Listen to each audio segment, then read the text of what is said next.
Eh bien, aujourd'hui, je vous emmène nulle part. Je vous emmène ici.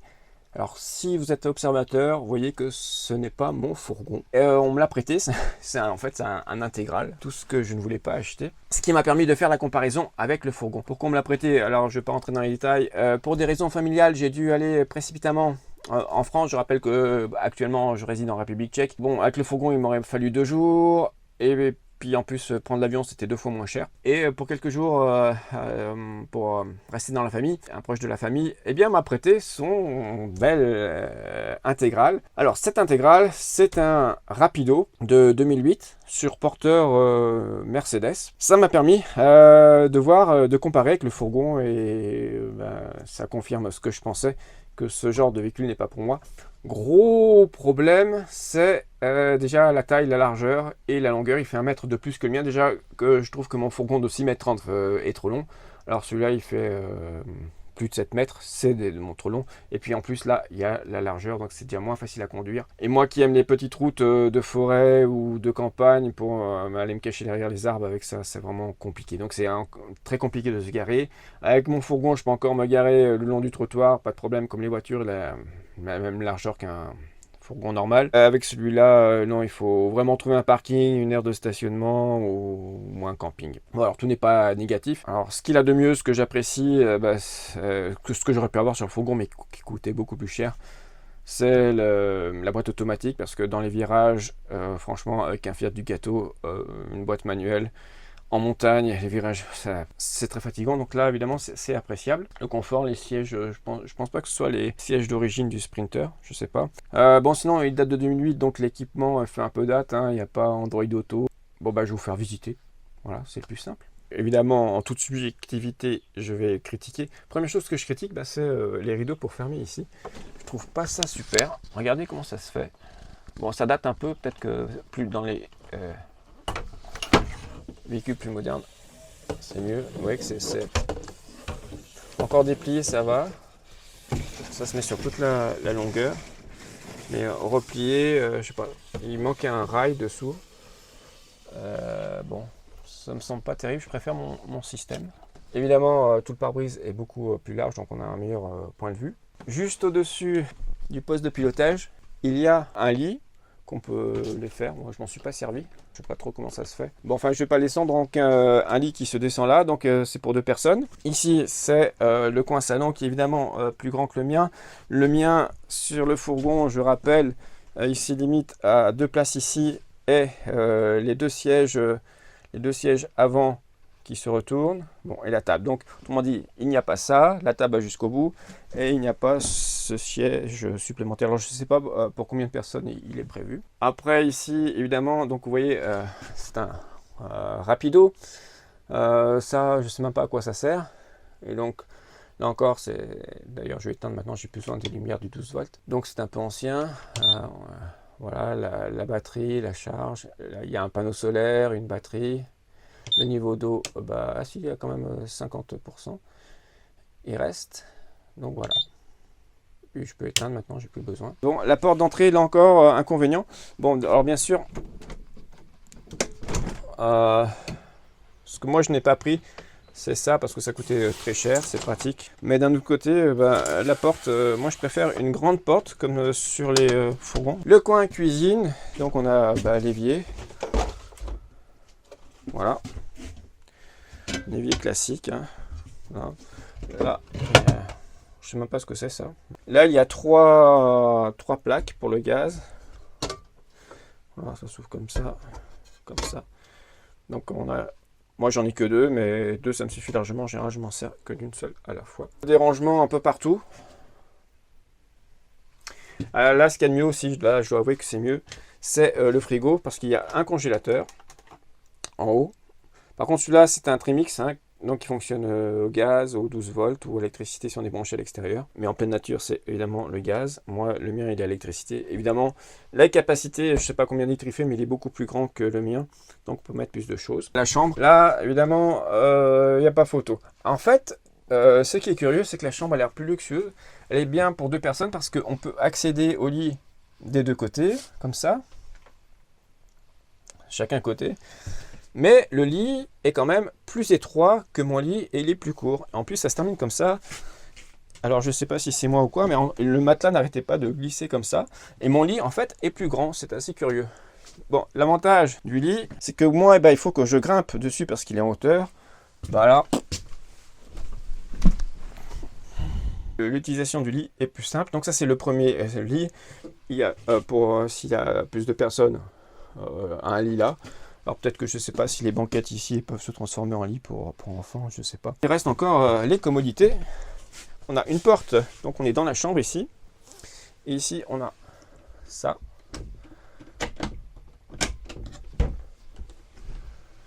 Et ce sont les toilettes. Donc toilettes chimiques, ce ne sont pas les toilettes d'origine.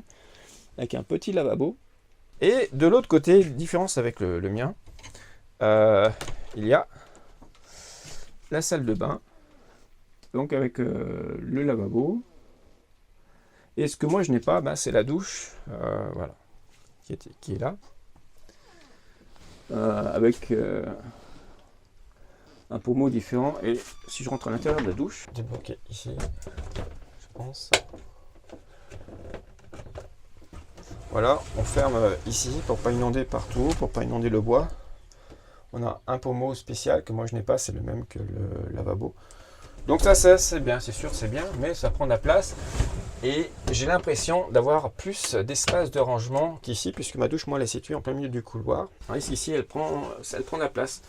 Donc tout est une question de compromis. Donc vous voyez, depuis le bout du camping-car, depuis le lit, la différence, c'est qu'ici, il y a plus d'espace, mais peut-être un peu moins de rangement.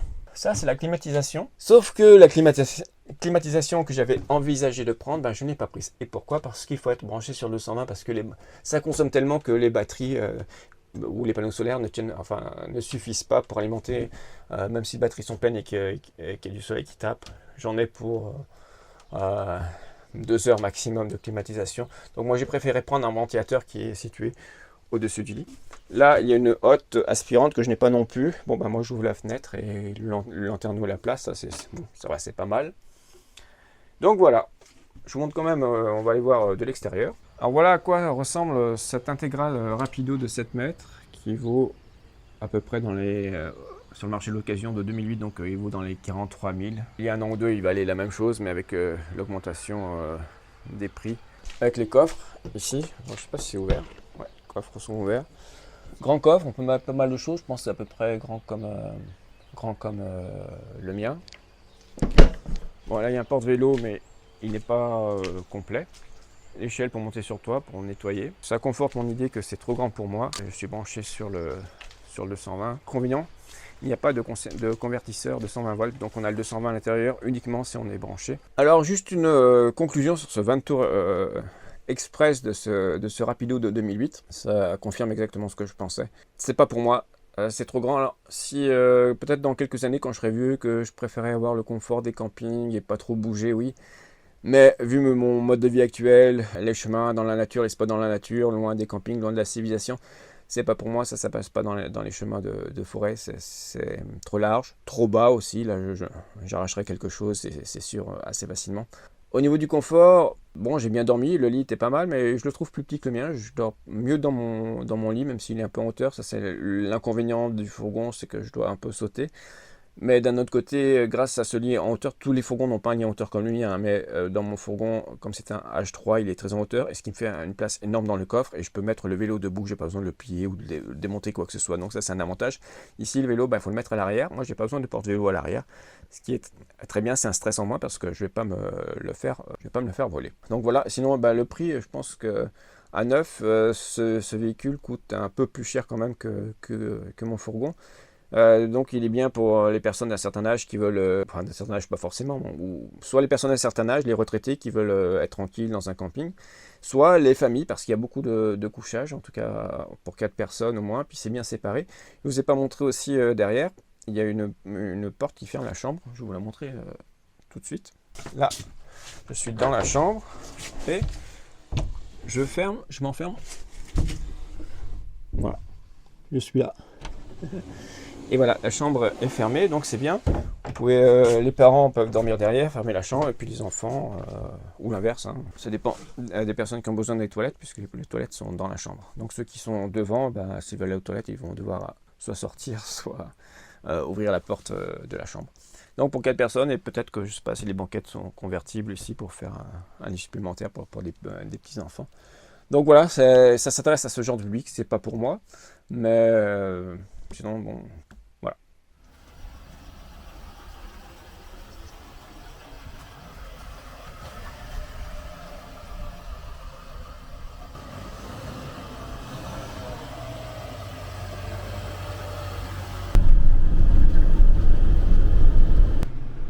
Bon alors là, on va tester le rapido en montagne. J'ai l'impression que ça se traîne un peu. C'est pas moi qui conduis, j'ai préféré. Déjà que j'aime pas conduire les véhicules des autres, alors reconduire ça, c'est pas évident. Donc voilà une route de montagne. Voilà le propriétaire, le repropriétaire, plus pour très longtemps, il nous dira pourquoi après. C'est Christian. Alors comment ça se conduit en montagne? Bah écoute, moi personnellement ça me fait rien du tout, donc j'apprécie beaucoup. Ouais, c'est que tu as l'habitude aussi des camions, etc. Tu as tous les permis, non? C'est ça, ça y fait beaucoup, oui bien sûr. T'as jamais eu de problème avec rencontrer un camion en face ou quelque chose, un bus ou... Bah écoute, non. Et puis si ça arrive, on fait avec, hein, on s'arrange. Mais jusqu'à maintenant tout s'est très bien passé. Donc jamais d'inquiétude, jamais anxieux? Ah non, en conduisant non. Non. J'ai assez confiance en conduisant. Bon j'espère qu'on va arriver entier jusqu'en haut. Et surtout qu'on va redescendre. Là, il faut faire très attention parce que c'est un coin où il y a beaucoup de vélos. Et moi, ce qui m'inquiète le plus, c'est les vélos qui coupent les virages. Donc je fais très attention. Parce qu'en descendant, ils ont tendance à prendre des virages un peu plus larges. Et donc, avec le véhicule que j'ai, je ne voudrais pas en avoir un sur le pare-brise, tu comprends.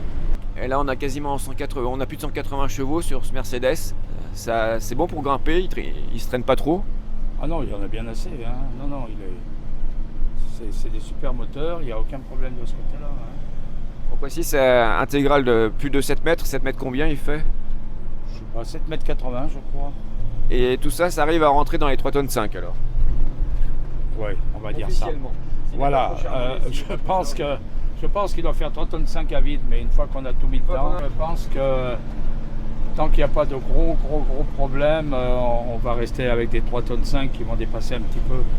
Si un jour il y a vraiment un accident où il y a plusieurs morts, ils reviendront certainement sur la législation des 3,5 tonnes. T'as jamais essayé de trouver une balance par curiosité pour voir? Il faudrait que j'aille dans une carrière pour le peser, parce qu'il y a des balances là-bas, balances de chantier, mais non. Bon, j'évite, je voudrais pas savoir. Ouais, moi c'est pareil, je veux pas savoir, donc je le fais pas. Alors donc voilà, arrivé à destination, on est en Savoie, dans le massif des Mauges, c'est un parc naturel. Bon voilà, ça c'est pas le mien, c'est le monsieur Christian. Donc si tu peux présenter ton intégral, j'ai juste un 992M Mercedes. Moteur, on peut pas mieux voir ce qu'il y a à l'intérieur, mais il a l'air bien conservé. Il y a quelque chose qui s'ouvre dans la cabine pour y aller un peu plus profond, mais bon, on peut pas le faire maintenant. Il est de quelle année déjà? Il est de 2008. 2008, donc ça fait, on est en 2022.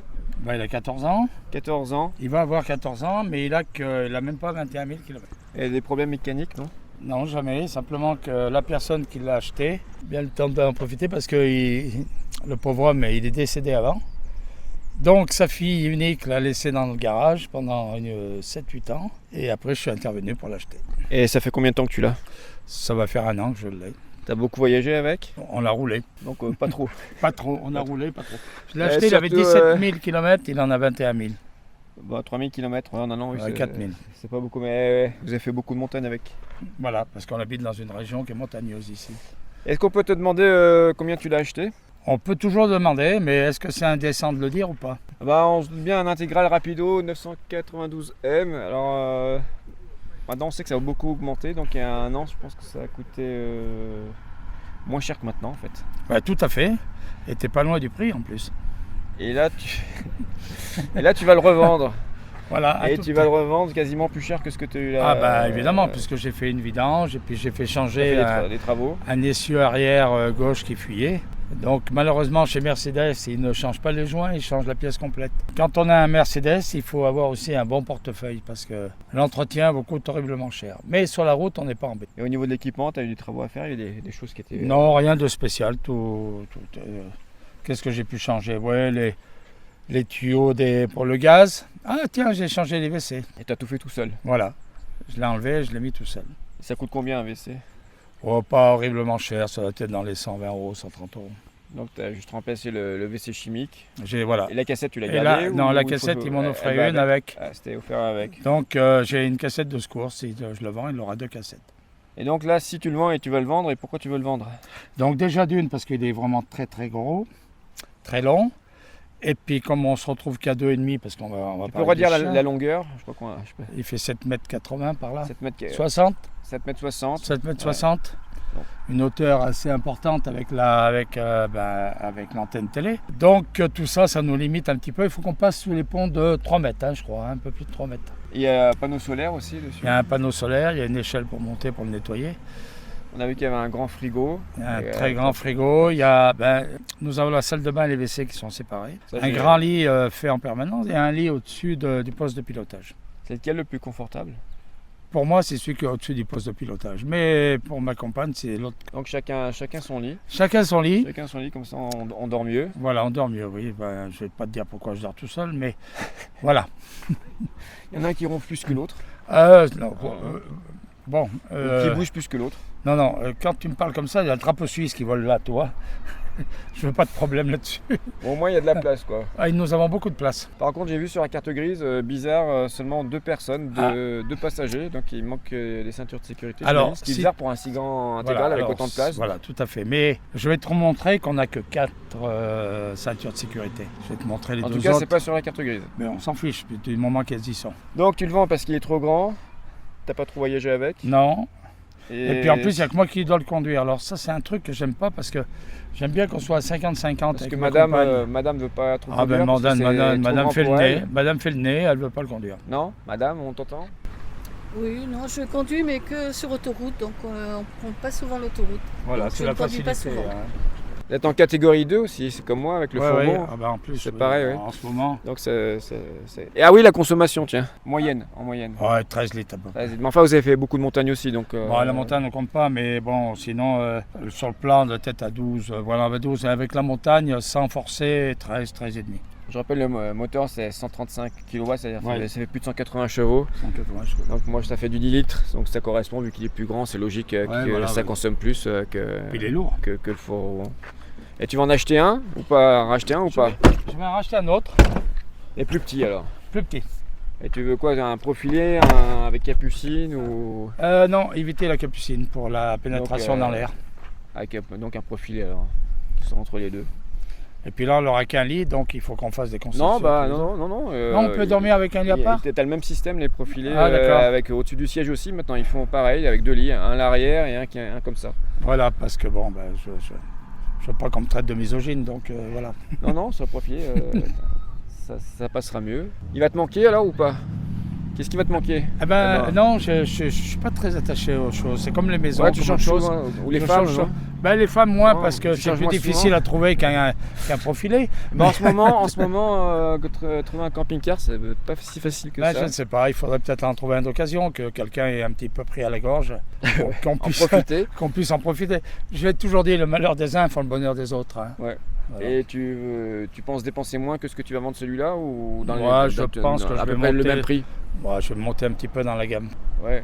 Dans la gamme de prix. En fait, si tu en prends un plus petit, en théorie, avec le même prix de ce que tu vas le vendre, tu pourras avoir un plus récent. Un plus récent, mais j'essaierai d'avoir toujours la petite étoile qui est là. En restant chez Mercedes. Voilà. Et au niveau de l'équipement, tu changerais quoi? Qu'est-ce que tu chercherais plutôt quoi? J'aimerais bien avoir indépendamment la salle de bain et puis les WC, avoir un lit fixe et puis après, je pense que c'est les banquettes après. Hein, c'est pas sur le confort. Le confort. Mais bon, évidemment, on peut pas avoir ce qu'on a à la maison, mais voilà. Parce qu'on était une famille nombreuse, nous. Hein. On a 2 chats, un perroquet, un chien, une dame. Faut mettre tout ça dedans. Ah, ça va être un grand moment. J'ai vu sur toi la climatisation, elle a vraiment servi parce qu'il faut être branché au 230 aussi. Elle sert. Mais pas en pleine nature, tu peux pas t'en servir. Malheureusement, non, c'est pas du 9 volts. 12 volts. Oui, en plus, tu n'as pas de convertisseur à l'intérieur. Non, ben, il faudra bien, justement, c'est pour ça qu'on va changer tout ça. Parce que lui, il n'est pas assez récent, donc on n'a pas tout ce qu'il y a maintenant. Et j'aimerais bien avoir une clim qui fonctionne avec le panneau solaire, quoi. Ouais, mais ça, je crois que c'est pas possible. Moi, je me suis renseigné, on m'a dit, t'en as pour 2 heures, ça te vide les batteries, quoi. Ça consomme tellement. Ou alors si on peut brancher un vélo que madame pédale pour avoir l'électricité. Bah, ça, c'est pareil, le convertisseur, oui, ça peut servir pour recharger le vélo. Le gaz, ça pose pas de problème, les bouteilles, changer les bouteilles, ça se vide pas trop. Changer les bouteilles, c'est très bon. Après, il faut savoir s'en servir derrière. Vous l'avez pas utilisé l'hiver? Non, l'hiver, nous sommes des gens qui allons au ski, donc on utilise très peu le camping-car. Ouais, puisque vous habitez déjà en Savoie, donc c'est pas la peine. Non, c'est pas, on habite pas loin des stations. Et vous n'êtes pas parti à l'étranger non plus avec, donc pas de problème pour à changer l'heure actuelle, avec le Covid et tout ce qui se passe, on l'a évité. Donc le problème des bouteilles ne s'est pas posé pour l'instant. Non. Bah, ce que je te conseille, c'est si tu en achètes un, c'est comme moi, le GPL, un réservoir de GPL, comme ça tu peux faire le plein partout, n'importe où. Bah, tu n'as pas besoin de changer les bouteilles. Ça serait une option à réfléchir. Ça, c'est un truc que je suis vraiment content d'avoir pris. Ouais, il faut le faire tout de suite, parce que si tu le fais après, ça te coûte plus cher. Il faut le faire à l'achat tout de suite. Bon, il va pas te manquer, hein, puisque tu t'attaches pas au Non, je suis pas matériel. attaché à tout ça. Non. Le matériel, tu sais, j'ai vendu presque 5 maisons, donc je suis pas très attaché. Matériel, voiture, camion. Bon, au revoir le camping-car, hein, qui va bientôt partir, on espère, dans quelques jours, quelques semaines. D'ici 3 semaines, il devrait partir, parce qu'on a un acheteur. Maintenant, c'est toujours pareil. Tant qu'on n'a pas touché les pépettes, on ne peut pas dire qu'il est vendu. Voilà. J'attends. Bon, merci pour la présentation. Et tu sais, si je le vends pas, ça va faire une heureuse. Hein. Ouais. Il faut qu'il bouge, elle a dit, il faut qu'il bouge, faut pas qu'il reste sur place. On va faire bouger, marche avant, marche arrière. Déjà le 13 juillet, à Mulhouse, elle a besoin pour Mulhouse, 13 juillet. Qu'est-ce qu'elle va foutre à Mulhouse? Elle va voir sa petite fille qui a une compétition. Oh merde, elle le prend alors. On est en Savoie, donc Mulhouse, s'il est encore là le 13 juillet, il y a l'autoroute à Mulhouse. Ou 14 juillet. Il y a l'autoroute pour la Mulhouse, il y a l'autoroute. Voilà, on peut le prendre. La Suisse. Donc s'il est encore là, on achète la vignette tout de suite. Tu vas passer par la Suisse? Ah bah oui, c'est moins cher. Ah bah je sais que c'est moins cher. Par balle. À Bâle, il y a plein de trucs. Plus court et l'autoroute elle est moins chère. Je le garde celle-là ou pas? Tu devrais la garder. Si, je vais la garder. Ok. On va avoir les trous de balles. Donc voilà. Bon merci. Merci à vous. Au plaisir. Au revoir. Et voilà, donc on descend au frein moteur. Hein. Donc, généralement, la même vitesse qu'on monte, c'est la même vitesse qu'on descend. Évidemment, si on ne fait pas les fous. Hein. Là, tu n'appuies pas sur le frein. Là, j'appuie un petit peu là, et dans les virages, je lâche le frein. Je ne peux pas freiner à la sortie du virage. Donc la boîte automatique, elle fait bien l'affaire. Ben, pour l'instant, elle fonctionne assez bien, il n'y a pas de souci. D'ailleurs, tu vois, j'ai les pieds là, je ne freine pas. Pour l'instant, je laisse aller, c'est le moteur qui commande la descente. Ouais, moi, en Ducato, je ne peux pas le faire, ça. Je vais mettre la 3e, et bon, sinon, si je mets la 4e... Ah ben là, non, regarde, bon, là, je freine un petit peu. Je freine tout le monde. Et surtout que tu lâches à l'entrée du virage le frein, tu ne freines pas. Comme ça, tu n'es jamais embêté. Là, je ne freine pas parce que j'avais assez d'élan avec tout à l'heure. Là, même en 3e, je suis obligé de freiner. Non, moi, tu vois, je suis à... On n'est pas à 40 km/h et je ne freine pas. Voilà, j'ai le pied qui est là, hein, je ne freine pas. Hein. Là, j'ai freiné un tout petit peu. Mais c'est vraiment léger. Hein. C'est un nuage de frein. L'avantage de la boîte automatique. Ouais. Pour la montagne, c'est mieux. Et quand tu freines avec une vitesse manuelle, il faut pomper. Il ne faut pas freiner d'un coup. Il faut donner des petits coups comme ça, pomper. Toujours. Ah, là j'ai pas utilité parce que tu vois, je freine un petit peu, malgré le poids, malgré tout, il se laisse aller. Non, mais... Non, ça y est, je l'ai dompté le garçon. Ah, il est bien ce